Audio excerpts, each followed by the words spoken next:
नए ration cards की दरखास्तें दोबारा शुरू। मी सेवा सेंटर्स पर अवाम का हुजूम। हुकूमत की जानिब से नए राशन कार्ड्स की दरखास्तें दोबारा लेने के ऐलान के बाद मी सेवा सेंटर्स पर अवाम की लंबी कतारें देखने में आई। शहरी सुबह से ही सेंटर्स पर जमा हो रहे हैं ताकि अपने दस्तावेजात जमा करा सकें। अवाम ने शिकायत की कि दरखास्त के अमल में ताखीर और सेंटर्स पर नाकाफी सहूलियात के बाइस उन्हें मुश्किलात का सामना करना पड़ रहा है। दूसरी जानिब हुक्काम ने यकीन दिलाया है कि तमाम दरखास्तों को जल्द अज जल्द निपटाने के लिए इजाफी अमला तैनात किया जा रहा है।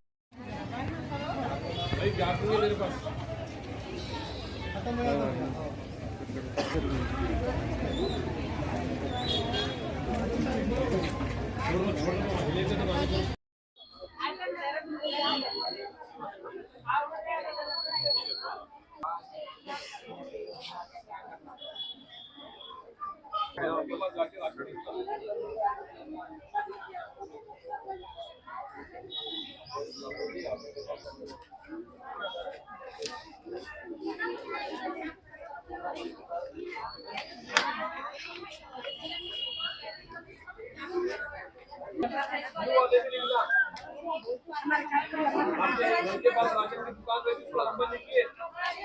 किसकी दुकान है यहाँ पर? चमन के पास किसकी दुकान है? चमन के पास किसका घर है? बोलो फोन नंबर है तो लिख लो। आप मुझे बताओ, पिक्चर करो। आप 10 बार कोई बात बोलो, 6 खाली नहीं है, दरबार देखो ले दो।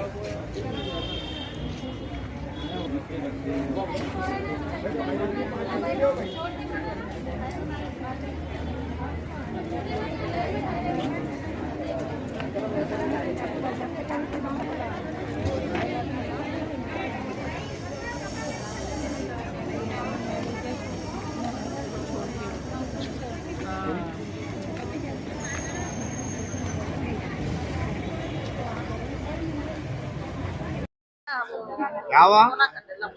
क्या कहीं का नंबर होना पड़ रहा है? कहीं का नंबर होना पड़ रहा है? दुकान का राशन की दुकान का नंबर। राशन कार्ड नया बना रही। हाँ, तो उसका दुकान का नंबर होना करते तो दुकान इसलिए राशन की दुकान नहीं है आपके घरों के आजू बाजू दुकान नहीं है राशन की। है वो तो है। हाँ, जो पहली बार बना रहे उनके पैर में रॉड है, लाइन में ठहर के आए नक्की साहिबा ये बात बोल रहे हैं, क्या करते हैं? मंदा कृष्णा मादेगा की तेलंगाना के वजीर आला रेवंत रेड्डी से मुलाकात। मदियागा रिजर्वेशन पोर्टा समिति के सदर मंदा कृष्णा मादेगा ने पीर के रोज तेलंगाना के वजीर आला रेवंत रेड्डी से मुलाकात की। इस मुलाकात में वजीर पवनगोटी श्रीनिवास रेड्डी, हुकूमती मुशीर के शिवा राव, वजीर आला के मुशीर नरेंद्र रेड्डी, साबिक MLA संपत कुमार और मदियागा झैली जातों के नुमाइंदे भी मौजूद थे। मुलाकात के दौरान मदियागा बरादरी के मसाइल और समाजी इंसाफ और रिजर्वेशन के मुतालिबात पर गुफ्तगू होने की इत्तलात है। मंदा कृष्णा मादेगा तवील अरसे से दर्ज फहरिस्त जातों के अंदर जुमराबंदी के हक में आवाज उठाते रहे हैं ताकि पसमानदा गरोहों को मसावी फवाइद हासिल हो सकें। ये मुलाकात ऐसे वक्त में हुई है जब तेलंगाना हुकूमत मुख्तलिफ बरादरियों के मसाइल को हल करने के लिए कोशिशें कर रही है। मुलाकात के हवाले से मजीद तफसीलात और मुमकिना हुकूमती यकीन दहानियों का इंतजार किया जा रहा है।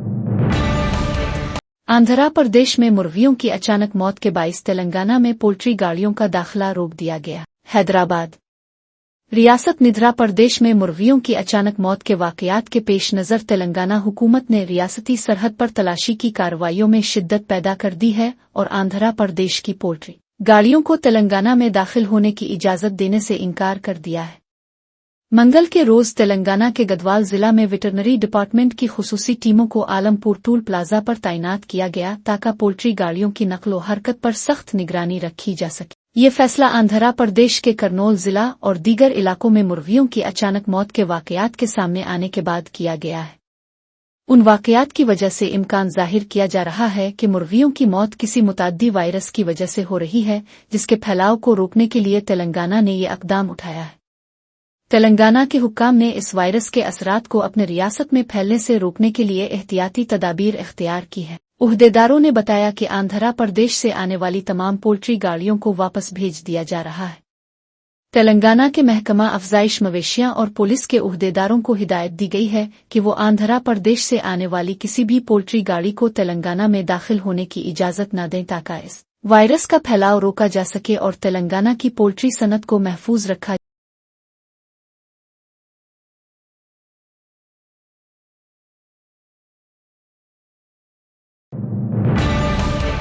टीपीसीसी के वर्किंग सदर जग्गा रेड्डी का कांग्रेस की दिल्ली में इक़्तिदार हासिल करने का यकीन। टीपीसीसी के वर्किंग सदर जग्गा रेड्डी ने एतमाद का इजहार किया है कि कांग्रेस पार्टी फीनिक्स की तरह उभरेगी और आइंदा असेंबली इंतखाबात में दिल्ली में इक़्तिदार हासिल करेगी। पीर के रोज मीडिया से बात करते हुए जग्गा रेड्डी ने आम आदमी पार्टी एपी की हालिया इंतखाबी शिकस्त को इसके लीडर अरविंद केजरीवाल के गुरूर का नतीजा करार दिया। उन्होंने कहा कि केजरीवाल राहुल गांधी के मुकाबले में कोई हैसियत नहीं रखते। जग्गा रेड्डी ने जोर देते हुए कहा कि कांग्रेस एक कौमी जमात है जिसकी तारीख शानदार है, जबकि केजरीवाल खुदगर्ज हैं और कौमी सियासत को मुतासिर करने की सलाहियत नहीं रखते। प्रिंसिपल पर लड़कों के प्राइवेट पार्ट्स को पकड़ने का इल्जाम। मीरचल जिला के मीरपली पुलिस स्टेशन के हुदूद में वाक़े बुरीलिनेट टेक्नो हाई स्कूल के प्रिंसिपल रविंदर राव 9 और 10 जमात के लड़कों के प्राइवेट पार्ट्स को छू रहे हैं के कर तलबा ने इल्जामात आयद किए। तलबा और तलबा तंजीमों ने स्कूल के सामने एहतजाज किया है। प्रिंसिपल रविंदर राव ने कहा कि उन्होंने तलबा की टाई और पेंट पकड़कर तलबा को डांट लगाई और कहा कि उन्हें इसके अलावा कोई और ख्याल से ऐसा नहीं किया।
कैमरा कार्ड वेट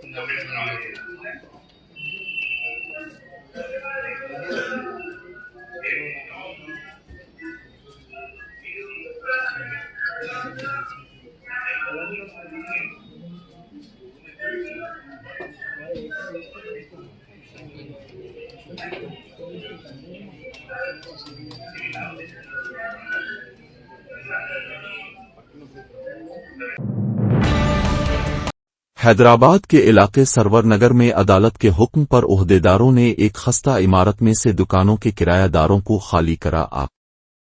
इस मौके पर पुलिस का भारी बंदोबस्त देखने को मिला। HMDA हुक्काम ने बताया कि इमारत खस्ता हालत में पहुंच गई है। दुकानदारों ने कहा कि 1 माह का वक्त दिया जाए क्योंकि केस अदालत में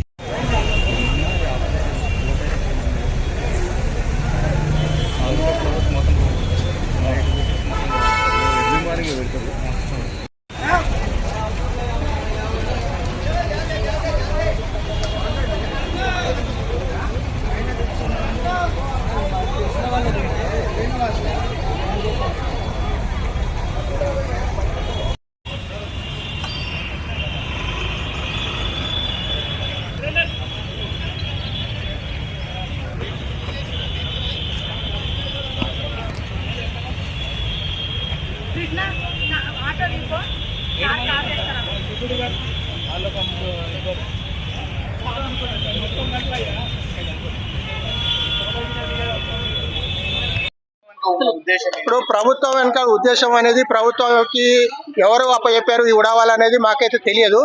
మాకైతే పర్సనల్గా ఎటువంటి ఇన్ఫర్మేషన్ లేదు. కాకపోతే ఏంటంటే ఎవరో బలవంతాన ఏదో చేపిస్తున్నారు. ఇన్ని రోజులు కానీ 2010 నుంచి ఉన్న కేసులు వాళ్ళు ఎటువంటి పట్టించుకుంది, ఇప్పుడు బలవంతాన్ని వచ్చి పట్టించుకుని బలవంతాన్ని ఖాళీ చేయడంలో ఉద్దేశం ఏంటో అర్థం కావట్లేదు. మా ఉద్దేశం ప్రకారము ఇంకొక కనీసం ఒక 1 month మేము అడిగాము. ఇప్పుడు ఇన్ని సంవత్సరాలు ఎట్లా ఉన్నాం, కనీసం 1 month to 6 months దాకా మాకు టైం ఇవ్వండి. ఎక్కడ వేరే దగ్గర మేము షాప్స్ అవన్నీ ఏమి లేవు మాకు. వేరే దగ్గర ఒక్కసారి ఇంతమంది మేము అందరం వెళ్ళి ఒక చోట ఉండాలంటే మాకు ప్లేస్ దొరకదు. కాబట్టి ఒక 4 రోజులైనా టైం ఇవ్వమన్నా అంటే కానీ ఇవ్వకుండా ఇప్పుడు బలవంతాన్ని కాల్ చేపిస్తున్నారు. शहद की मक्खियों ने 30 अफराद पर हमला करके उन्हें शदीद जख्मी कर दिया। पेडोपली जिला के मंथनी जूनियर कॉलेज के मैदान में तकरीबन 30 बच्चे, वॉकर और खिलाड़ी जो कराटे सीख रहे थे, शहद की मक्खियों के हमला से शदीद जख्मी हो गए। कॉलेज के मैदान में दरख्तों पर शहद की मक्खियों छत्ता था। शहद की मक्खियों ने अचानक कराटे सीखने के लिए आए हुए लड़के पर हमला कर दिया। इसी दौरान आसपास के लोगों ने लड़के को बचाने की कोशिश की तो शहद की मक्खियों ने उन्हें भी जख्मी कर दिया। शहद की मक्खियों के हमले में जख्मी होने वालों को फौरी तौर पर इलाज के लिए मकामी सरकारी अस्पताल मुंतकिल किया गया।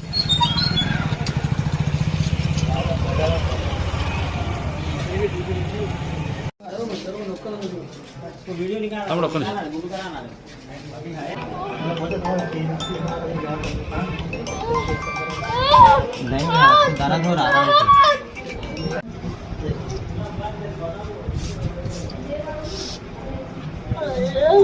हो गया।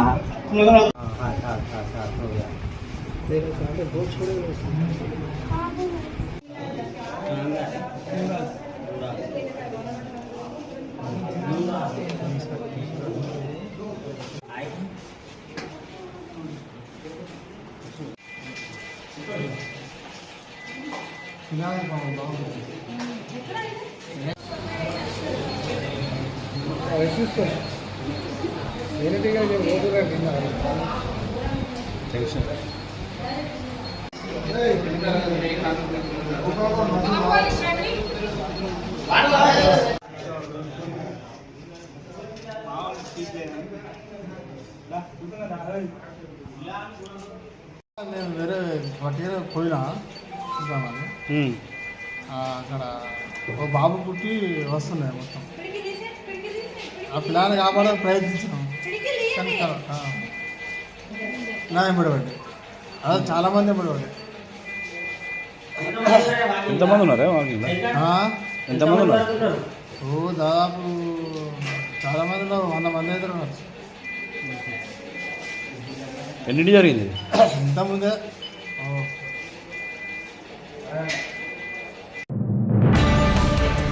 BRS का MLC इंतखाबात के अमल पर एतराज़, बरतानवी दौर के तरीक़ाकार को बदलने का मुतालबा। BRS ने MLC इंतखाबात के अमल पर एतराज़ करते हुए कहा है कि बरतानवी दौर के तरीक़ाकार को अभी तक जारी रखा जा रहा है, जिसे बदलने की ज़रूरत है। साबिक MP विनोद कुमार ने कहा कि हम असेंबली और पार्लियामेंट इंतखाबात में शिकस्त से मायूस हैं और वोटर रजिस्ट्रेशन मुहिम में हिस्सा नहीं लिया। उन्होंने इस बात पर जोर दिया कि इंतखाबी अमल में इस्लाहात नागुज़ीर हैं ताकि मुस्तक़बिल के इंतखाबात ज़्यादा शफाफ और मुनसिफाना हो सके। అంటే పోటీ మేము డెఫినెట్గా చెప్తున్న విషయం చెప్తున్నా. ఇప్పుడు పొలిటికల్ ఇది చాలా తప్పుడు. ఈ ఎలక్షన్స్ అనేది ఎక్కడైనా ఎన్యూమరేషన్ ఎవరు చేస్తారండి? ఎలక్షన్ కమిషన్ చేయాలి. ఇప్పుడు ఏమైతే ఎన్యూమరేషన్ మొత్తం నువ్వు వెబ్సైట్ పెట్టేస్తాడంటే ఇప్పుడు క్యాండిడేట్లు పోటీ చేస్తా అనుకున్నాడు పోయి ఓట్లు నమోదు చేయించాడు. అసలు నా ప్రకారంగా ఈ ఎమ్మెల్సీ ఎన్నికల ప్రక్రియ లోపటనే చాలా తప్పిదనాలనే బ్రిటిష్ పాలకులు పెట్టిందే ఇంకా కంటిన్యూ అవుతుంది. కాబట్టి దీనిపైన మా పార్టీకి అభిప్రాయం ఉంది. సరే పోటీ చేసినప్పుడు చేస్తాం, పోటీ చేయనప్పుడు చేయలేదు. ఇదివరకు కూడా ఒకసారి పోటీ చేసినాం, ఒకసారి పోటీ చేయలేదు.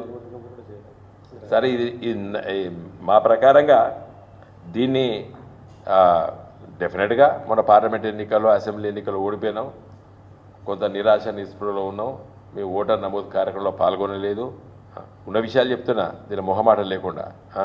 కానీ నా ప్రకారంగా వ్యక్తిగతంగా నేను ఇంకా పార్టీకి అండగా ఉంది కానీ వ్యక్తిగతంగా నేను చెప్పేది ఏంటంటే ఇది బ్రిటిష్ సామ్రాజ్యవాదులు పెట్టినటువంటి ఎన్నికల ప్రక్రియ దీనికి చాలా మార్పులు చేయాలి. ఒక గ్రాడ్యుయేట్ ఉంటాడు, టీచర్ ఉంటాడు, అతనికి 2 ఓట్లు ఉన్నాయి. అదే రోజు పోయి టీచర్కి వస్తాడు, అదే రోజు పోయి గ్రాడ్యుయేట్కి ఎత్తాడు. మరి నాలాంటాడు ఇక్కడ ఎవరన్నా టీచర్లు ఎవరు లేవు, మరి మేము ఎవరు లేవు. మా కళ్యాణ్ అంటాడు మా వకీలకు కూడా ఒక ఎమ్మెల్సీ కావాలంటాడు, న్యాయవాదులకి. మా డాక్టర్ బిఎన్ రావు ఉన్నాడు, మా డాక్టర్లకు ఒక ఎమ్మెల్సీ కావాలంటాడు. కాబట్టి దీనిపైన పెద్ద చర్చ పెట్టాలి. कम तालीम हासिल करके सरकारी मुलाजमतों का ख्वाब देखने वाले नौजवानों के लिए खुशखबरी है। मरकजी हुकूमत के public sector Indian oil corporation limited में 246 जायदादों पर तकर्रात के लिए नोटिफिकेशन जारी किया गया। Junior operator grade 215, junior attendant grade 23, junior business attendant grade 8 है। मज़कूरा शोबों में ये जायदादें मखलूआ हैं। दरख्वास्त दाखिल करने की आखिरी तारीख 14 फरवरी है। जूनियर ऑपरेटर जायदादों पर तकर्रुर के लिए 10वीं जमात कामयाब होना जरूरी है। इसके अलावा मुतालिका ITI ट्रेड में भी क्वालिफाई होना लाजमी है। जूनियर अटेंडेंट जायदादों के लिए इंटरमीडिएट कामयाब होना जरूरी है। जूनियर बिजनेस अटेंडेंट जायदादों के लिए हुकूमत की मुस्लिमा यूनिवर्सिटियों से ग्रेजुएशन मुकम्मल करना जरूरी है।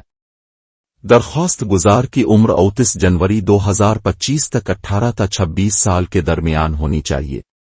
महफूज जुमरे के लिए कवायद के मुताबिक उम्र में रियायत दी जाएगी। दरख्वास्त फीस जनरल EWS और OBC उम्मीदवारों के लिए 300 रुपये मुकर्रर है, जबकि SC, ST, PWBD साबिक फौजी उम्मीदवारों के लिए दरख्वास्त फॉर्म की कोई फीस नहीं होगी। काम पर ऑनलाइन दरख्वास्त दाखिल की जा। तेलंगाना सिमगिर शिक्षा एम्प्लॉइज यूनियन के खदशात पर डिप्टी चीफ मिनिस्टर भट्टी विक्रमारुका का यकीन दिलाना। तेलंगाना सिमगिर शिक्षा एम्प्लॉइज यूनियन की रियासती कमेटी के खदशात का जवाब देते हुए डिप्टी चीफ मिनिस्टर भट्टी विक्रमारुका ने यकीन दिलाया कि हुकूमत उनके मसाइल हल करने के लिए पुरज़्म है। पीर के रोज कमेटी के अराकीन ने हैदराबाद के पुराजा भून में डिप्टी चीफ मिनिस्टर भट्टी से मुलाकात की और हड़ताल के खात्मे के दौरान किए गए वादों पर अमल दरामद को तेज करने का मुतालबा किया। वफद ने माली मामलात को काबीना सब कमेटी में जेर बहस लाने की अहमियत पर जोर दिया और आइंदा बजट में नजरसानी शुदा तनख्वाहों के स्केल के नफाज के लिए बजट मुख्तस करने की दरख्वास्त। मीरजल निजाम पेट म्यूनिसिपल कॉरपोरेशन के तहत जर्नलिस्ट कॉलोनी के करीब अहलकारों ने मकानात को मुनहदिम कर दिया। रोते हुए मुतासरीन का कहना था कि उन्हें वो 10 साल से रह रहे थे। इनके मकानात को बना इत्तला गिरा दिया गया। बच्चोकली के RI भानुचंदर ने मीडिया के साथ बदतमीजी की, जो ढांचे के इन्हिदाम की फिल्म बना रहे थे।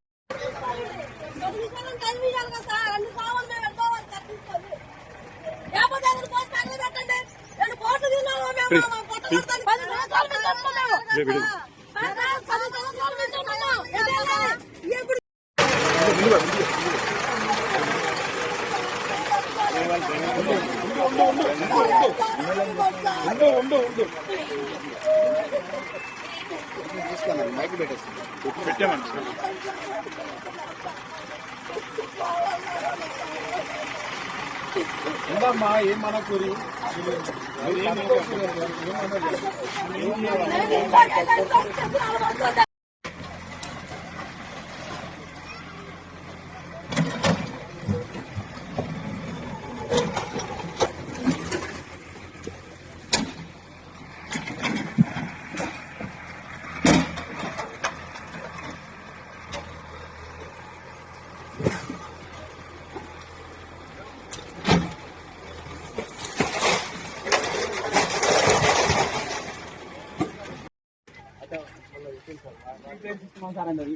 ఇళ్ళలో పోతున్నాయి కదా, ఆయన మీద రాద్దాం, ఆయన మీద రాద్దాం. చెప్పినంత కూడా చేస్తా ఉంటారు. అంటే పార్టీ నాకు అవసరం లేదు. వాళ్ళు కూడా ఒక పద్ధతిగా గతంలో కూడా మాజీ లీడర్లు కాబట్టి, ఇక్కడ లోకల్ లీడర్లు కాబట్టి నేను ఊరుకుంటున్నాను. అర్థమైందా? వాళ్ళ ఆలోచన ప్రకారం ఏమంటారంటే, ఇక్కడ లేని వాళ్ళు ఉన్నారు, ఈ లేని వాళ్ళందరూ కూడా వాళ్ళు బతకలేని పరిస్థితుల్లో వాళ్ళు ఉన్నారు సార్, వీళ్ళకి వదిలిపెట్టాను, టైం ఇవ్వండి అంటారు. నేను 2 రోజులు టైం ఇస్తాను. 2 రోజుల్లో వాళ్ళు ఖాళీ చేయకపోతే మళ్ళీ మనం కొట్టేస్తాం. అది కూడా ఇల్లీగల్ ఏమనేది మన రిపోర్ట్ ఉన్నది. ఒక 5 ఇళ్ళు తప్ప మిగతా అన్ని ఇల్లీగల్ కట్టిరు ఇక్కడ కంప్లీట్ గా. ఇప్పటికి 10 సార్లు కొడుతున్నాం, ప్రతిసారి ఆపుతున్నారు, ప్రతిసారి అబ్స్ట్రక్షన్. ఇక నువ్వేం చేయమంటే సిఏ గారు, నేను ఇక్కడ అబ్స్ట్రక్షన్ చేసే వాళ్ళే ఇక్కడ నుండి చేసిన దాంట్లో నేను బైండ్ ఓవర్ చేస్తా, కేసులు పెడతా. ఆ కేసులు ఇమీడియట్ గా వాళ్ళని తీసుకొని పోయి మీరు యాజ్ పర్ రూల్ కేసులు పెట్టండి. బైండ్ ఓవర్ కూడా చేయండి, ఫస్ట్ బైండ్ ఓవర్ చేయండి. ఇక్కడ మీరు చూస్తున్నారు కదా ఎవరెవరు ఉన్నారు, వాళ్ళని బైండ్ ఓవర్ చేయండి. రిక్వెస్ట్ చేసి మేనర్ కాకుండా, రిక్వెస్ట్ చేసిన మేనర్ కాదు. వచ్చి నువ్వు ఎట్లా చెప్తావు అట్లా చేస్తున్నావు అన్నోళ్ళు ఉన్నారు ఇద్దరు ముగ్గురు. నువ్వు రాసి వాళ్ళ మీద. पंजाब में ऐसा मॉडल बनाएंगे जिसे पूरा मुल्क देखेगा। केजरीवाल से मुलाकात के बाद भगवंत मान का दावा। वजीर आला भगवंत मान ने कहा कि पंजाब को एक मॉडल रियासत के तौर पर तरक्की देंगे। उन्होंने कहा कि पार्टी की पंजाब यूनिट ने दिल्ली इंतखाबात में सख्त मेहनत की थी, जिसके लिए केजरीवाल और ससविदिया ने शुक्रिया अदा किया। नई दिल्ली, पंजाब के वजीर आला भगवंत मान ने कहा है कि वो पंजाब को एक ऐसा मॉडल रियासत बनाएंगे जिसे पूरा मुल्क देखेगा। उनका ये बयान दिल्ली में एक अहम मुलाकात के बाद आया, जिसमें वो और पंजाब के दीगर रहनुमाओं ने आम आदमी पार्टी (एप) के कौमी कन्वीनर अरविंद केजरीवाल और नायब वजीर आला मनीष सिसोदिया से मुलाकात की। मुलाकात के दौरान केजरीवाल और सिसोदिया ने पंजाब के रहनुमाओं की दिल्ली इंतखाबात में मेहनत को सराहा और उन्हें शुक्रिया कहा। भगवंत मान ने कहा कि पंजाब हुकूमत ने बिजली, तालीम, सेहत और बुनियादी ढांचे के शोबों में अवाम के मुफाद में कई इक़दामात किए हैं और वो उन इक़दामात में मजीद तेजी लाने के लिए मिलके काम करना है। हमारी पार्टी काम के नाम पे जानी जाती है। हम किसी धर्म की या गुंडागर्दी की या ये पैसे बांटने की ये वाली राजनीति नहीं करते। और दिल्ली के लोगों का जो फतवा है वो भी सर माथे पे है। और आज सब हम इकट्ठे मिलके, आज सारी पूरी हमारी दिल्ली की टीम भी सारी यहाँ पे थी, तो यही एक तहैया किया है कि हम पंजाब को 2 साल पढ़े अभी, पंजाब को एक ऐसा मॉडल बना देंगे कि उसको पूरे देश को दिखाएंगे। चाहे वो शहरों की तरक्की हो, चाहे गाँव की हो, चाहे वो व्यापार में हो, चाहे वो दुकानदार का हो, चाहे किसानों का हो, तो पंजाब को एक मॉडल स्टेट बना के हम लोग जो है वो पूरे देश को दिखाएंगे। उत्तर प्रदेश के प्रयागराज में जारी महाकुंभ मेले से वापसी के दौरान 7 अफराद हलाक हो गए। ये हादसा मध्य प्रदेश के जबलपुर में मंगल की सुबह इस वक्त पेश आलिफ जब इन यात्रियों की मिनी बस का ड्राइवर ने इसका तवाजुन खो दिया और ये बस लारी से टकरा गई। पुलिस ने बताया जबलपुर जिला हेडक्वार्टर्स से तकरीबन 65 किलोमीटर दूर ये हादसा पेश आलिफ। इस हादसे में तेलंगाना के दारुल हुकूमत के नाचाराम के 7 अफराद हलाक हो गए। पुलिस ने कहा कि हादसा इतना शदीद था कि 7 अफराद मौका पर ही हलाक हो गए, जबकि दीगर मिनी बस में फंस गए। इत्तला मिलते कि पुलिस वहां पहुंच गई, जिसने राहत कामों का आगाज कर दिया। इब्तिदा में पुलिस ने हादसे का शिकार बस का रजिस्ट्रेशन नंबर देखकर ये समझा कि इन आतरों का ताल्लुक उत्तर प्रदेश से है। ताहम बावजा महलुकीन की शनाख्ती कार्ड्स और दीगर दस्तावेजात की बुनियाद पर यह पता चला कि उनका ताल्लुक हैदराबाद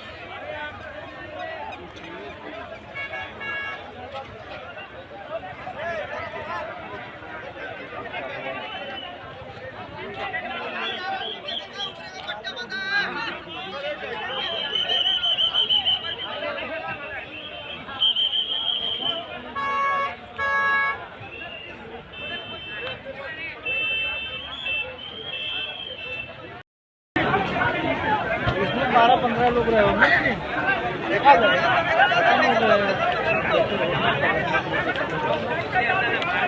रात तो खत्म ही हो गया, कुछ है ही नहीं उसमें।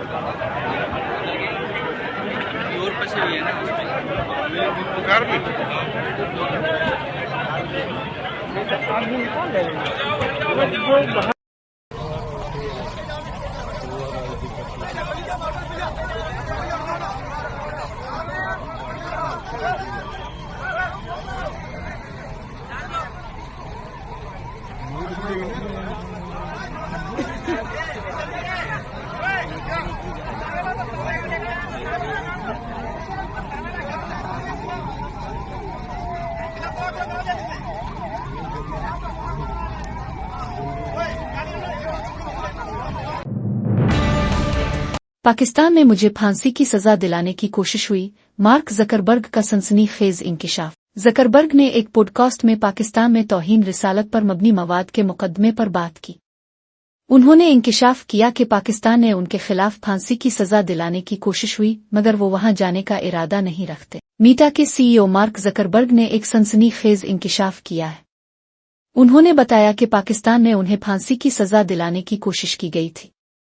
जकरबर्ग ने यह भी कहा कि उनका पाकिस्तान जाने का कोई मंसूबा नहीं है, इसलिए मैंने ज्यादा टेंशन नहीं लिया। उन्होंने कहा कि इस मुकदमे में अब क्या हो रहा है, इस ताल्लुक से उन्हें कोई इल्म नहीं है। दरअसल मार्क जकरबर्ग जो रोगिन के साथ एक पॉडकास्ट में तौहीन रिसालत पर मबनी मुकदमे पर पाकिस्तान में आने वाले कानूनी चैलेंजेस पर अपनी बात रख रहे थे। इसी दौरान उन्होंने ये वाकया साझा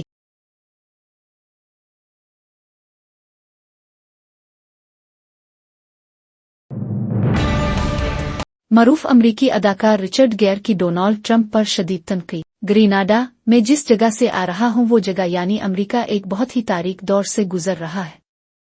हमारे पास एक होंडा और ठग मौजूद है जो अमरीका का सदर है। मशहूर अमरीकी अदाकार के इस बयान ने दुनिया भर में आग लगा दी है।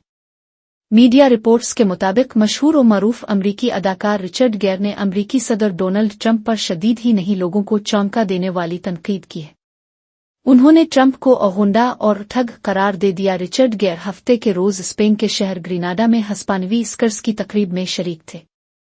उन्होंने एक अवार्ड भी हासिल किया और धुआंधार तकरीर की जिसने स्पेन और बैन अल-अक़वामी सतह पर मीडिया में हेडलाइंस बनाकर हलचल मचा दी। एएफपी के मुताबिक स्पेन के आला फिल्मी एजाज़ात में से एक बैन अल-अक़वामी गोया अवार्ड हासिल करने वाले 75 साला रिचर्ड गेयर ने कहा कि आमरीत सिर्फ अमरीका तक महदूद नहीं, ये हर जगह उरूज पर है। उन्होंने कहा कि हम अमरीका में एक इंतहाई तारीख दौर में हैं, ये सिर्फ अमरीका में नहीं हर जगह हो रहा है। आमरीत हम सबको अपनी लपेट में ले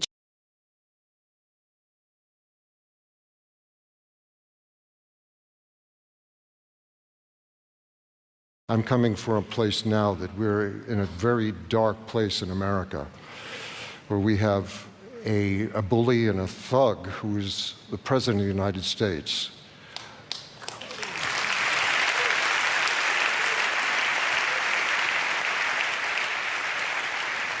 But it's not just in the U.S., it's everywhere. Everywhere.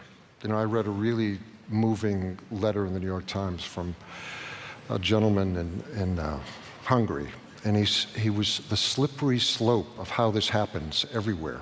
Authoritarianism takes us all over. We have to be vigilant, we have to be alert, we have to be energetic, we have to be brave, we have to be courageous.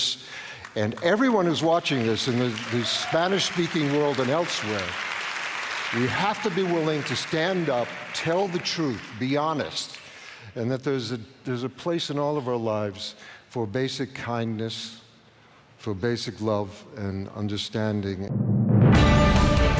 BJP जानबूझकर बाबा साहेब अम्बेडकर के दिए हुए आइन को तनाज़ात में घसीटना चाहती है। BJP Baba Saheb की तौहीन करने में मसरूफ है। कांग्रेस सदर और राज्यसभा में कायद हिज़्ब इख्तिलाफ मल्लिकार्जुन खड़गे। मैं समझता हूँ साहब ये अनावश्यक इसको उठा रहे हैं, और डॉक्टर अंबेडकर, बाबा साहब अंबेडकर ने जो कानून बनाया यानी कॉन्स्टिट्यूशन बनाया, उसको कंट्रोवर्सी में लाना चाहते हैं और उसको कंट्रोवर्सी में लाकर ये कहना चाहते हैं वहाँ पर कृष्ण जी अंबेडकर जी की भावना को परिभाषित किया जा रहा है। अरे आप सुनिए तो सुनिए, अंबेडकर जी ने जो आप सुनिए तो जमीनी हकीकत होनी चाहिए। आप सुनिए साहब, आप सुनिए, आश्चर्य है। नो आप सुनिए, ऐसा नहीं कर सकते, मैं बोल रहा हूँ, सुनिए आप। सर, जब कॉन्स्टिट्यूशन 1950 में इम्प्लीमेंट हुआ, उस वक्त बाबा साहब अम्बेडकर भी जिंदा थे, जवाहरलाल नेहरू थे, वल्लभ भाई पटेल थे, सभी